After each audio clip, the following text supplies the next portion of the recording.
Welcome to Back to Health, your source for the latest in health, wellness, and medical care.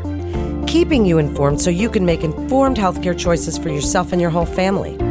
Back to Health features conversations about trending health topics and medical breakthroughs from our team of world-renowned physicians at Weill Cornell Medicine. I'm Melanie Cole, and I hope you'll join us today as we discuss fibroids.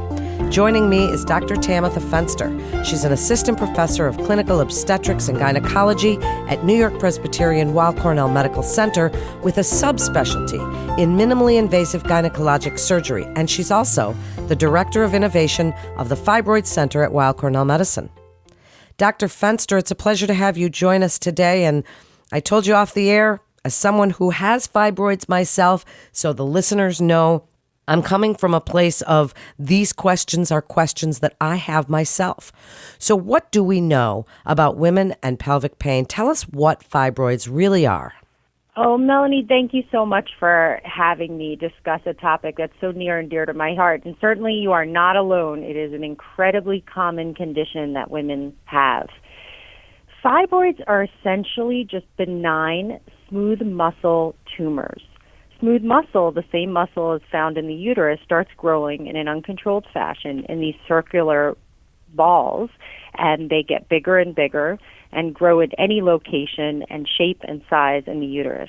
So it's kind of a little bit scary, in my opinion, when you hear you have fibroids. Tell us a little bit about why or how they develop. I think every woman's biggest fear is if they're on their ovaries, they're on their uterus, wherever they are, is this going to turn into cancer?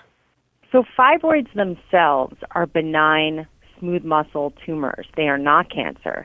However, there is a type of cancer that almost takes on a similar appearance to a fibroid, and that's called a leiomyosarcoma. And there's actually numerous types of sarcoma. They are on the rare side, but they can occur. Fibroids, however, typically do not turn into cancer themselves. There are a host of other symptoms fibroids can cause. So fibroids cause bloating, and they can cause abnormal bleeding, and they can make women's uteri and subsequently their bellies look really big and distended. And I have patients who get told that they can have their seat on the subway because women look pregnant from having fibroids that are so big. Sadly, fibroids can cause such heavy bleeding. Women can become so anemic that they get short of breath, and they get lightheaded, and they get dizzy. They can pass out. So certainly there are other symptoms that can be caused from fibroids that are deleterious and affect life in a negative way. But for the most part, fibroids themselves are not cancer. So as someone who really, I feel like the only symptom that I have is bloating, and I'm just kind of always bloated. What do we do about them? Do we do anything about them? Certainly there are options to treat fibroids. And there's a whole range of everything from medical interventions to surgical interventions. So medical interventions are useful because they can treat the symptoms of heavy bleeding. There is a medicine that can actually shrink the fibroids, but that's a temporary measure, and it's usually used for pre-surgical planning and pre-surgical intervention. And then once the surgery is done, that's how the fibroids are ultimately taken care of.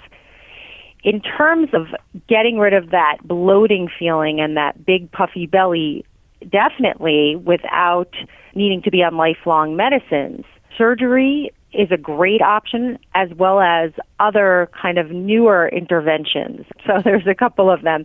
One is uterine fibroid embolization, and that is done by an interventional radiology doctor. But on a kind of a global scale, what they do is they put particles into a major artery in the leg that feeds up to the uterine arteries. And the particles are different sizes and shapes. So depending on the particular size of the particle, they'll get stuck in blood vessels that go to the fibroids, making it so blood flow can't go to the fibroids, and then the fibroids shrink. So that's one way to shrink fibroids. It doesn't get rid of the fibroid entirely, and the fibroid's not going to shrink 100%, but it may shrink enough so your symptoms are somewhat alleviated. The other interventions, there's an ultrasound intervention that can shrink fibroids as well. However, few patients are candidates for that. because bowel cannot be in between the skin and the uterus. And if it is, it can get damaged. And few women have a perfect setup where uterus would be directly adjacent to the belly and you'd be a good candidate for the ultrasound intervention. And so then we get into the world of surgery. So for robotic surgery, what we do is we put a camera in your belly button and we put additional holes in the belly. We use long instruments, almost like chopsticks, and we're able to do the surgery all with just those limited incisions. And we open up the muscle of the uterus, dissect out the fibroid, and then reapproximate the muscle in multiple layers.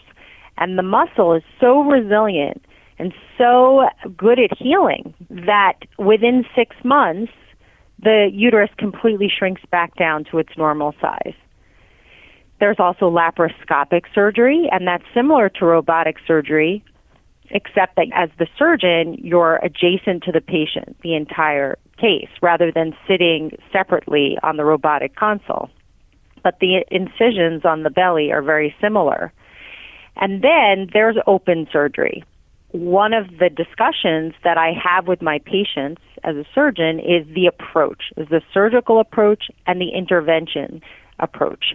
Does the patient want a medical intervention, something that will temporarily maybe treat symptoms to bridge them into menopause?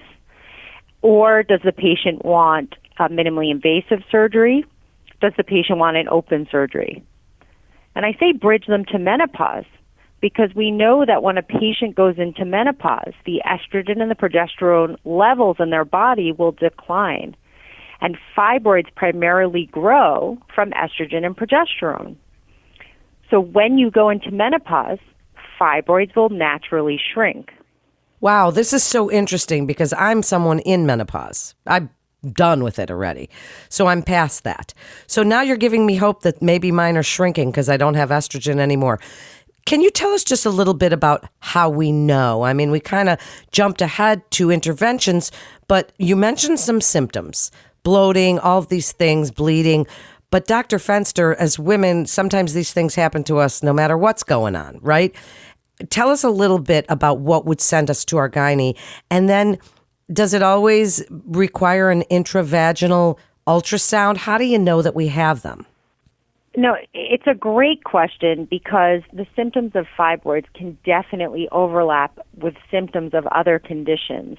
And some conditions that can be quite concerning. So a great rule of thumb is if something doesn't feel right with your body, if you feel that you're gaining weight, if you feel that your belly is big and swollen, or you're peeing all the time, or you have heavy vaginal painful bleeding, I would go to your gynecologist. And certainly you should be getting a visit with your gynecologist once a year anyway for an annual exam. And sometimes it's as simple as a bimanual exam, so that means a vaginal exam from your gynecologist, and he or she would be able to feel the tumors just with that exam alone, without any other studies. Sometimes if a gynecologist feels a pressure or a bulk or some larger tumor in your belly, they're going to send you for imaging. And you mentioned a transvaginal sonogram, but there's also abdominal sonograms, so external sonograms that are done on your outside skin on your belly that can look all the way into your uterus and see if you have these big circular tumors. After that study is done, your gynecologist may want an additional study like an MRI. And an MRI is a magnetic study where you go in that tunnel and it makes the banging noise, but they're able, with that study, to see with incredible precision and detail where every single tumor in the uterus is. And that helps tremendously with surgical planning. Wow. So many options available for women. So, Dr. Fenster, wrap it up for us. Since so many of us have fibroids, and they can be concerning when you first hear about them, but as you've said, it's pretty rare, and they don't turn into cancer necessarily. So give us some hope and encouragement and when you would like us to visit our doctors. The reason why I am totally passionate about fibroids, and I've really dedicated my entire career to helping women with fibroids, is there are so many options available to women, and it's so important that they know all of their options and they don't immediately jump to something on the complete opposite extreme, open hysterectomy or something like that, which may be very appropriate for a particular patient. But that decision needs to be had between patient and doctor and other input after they've considered all the other options that are out there. I really feel that it's important as females to be very well informed and empowered in making that decision. It's your body, and you really should have all of the information and education before you make a surgical decision. As I say to my patients, when you go to sleep on that table, I want you to be completely comfortable and completely satisfied with why you're having surgery and what you're about to have done, and not have any trepidation. It's very important as a patient to really know all of your rights and decisions and options. Such important information, and what an educational episode this was. Dr. Fenster, thank you so much, and you're so right. We women have to be our own best health advocate and take care of ourselves, because otherwise we can't take care of the ones that we love. So thank you so much for that great information. And Weill Cornell Medicine continues to see our patients in person, as well as through video visits, and you can be confident of the safety of your appointments at Weill Cornell Medicine. That concludes today's episode of Back to Health. We'd like to invite our audience to download, subscribe, rate, and review Back to Health on Apple Podcasts, Spotify, and Google Podcast. For more health tips, you can always go to weillcornell.org and search podcasts. And parents, don't forget to check out our Kids Healthcast. Thanks so much for listening. I'm Melanie Cole. Rehabilitation medicine can help patients with a wide array of disorders and diseases, including cancer. If cancer care is of interest, listen to CancerCast, Weill Cornell Medicine's dedicated oncology podcast, featuring leaders in the field and patient stories. CancerCast highlights dynamic discussions about the exciting developments in oncology. All information contained in this podcast is intended for informational and educational purposes. The information is not intended nor suited to be a replacement or substitute for professional medical treatment or for professional medical advice relative to a specific medical question or condition. We urge you to always seek the advice of your physician or medical professional with respect to your medical condition or questions. Weill Cornell Medicine makes no warranty, guarantee, or representation as to the accuracy or sufficiency of the information featured in this podcast, and any reliance on such information is done at your own risk. Participants may have consulting, equity, board membership, or other relationships with pharmaceutical, biotech, or device companies unrelated to their role in this podcast. No payments have been made by any company to endorse any treatments, devices, or procedures, and Weill Cornell Medicine does not endorse, approve, or recommend any product, service, or entity mentioned in this podcast. Opinions expressed in this podcast are those of the speaker and do not represent the perspectives of Weill Cornell Medicine as an institution.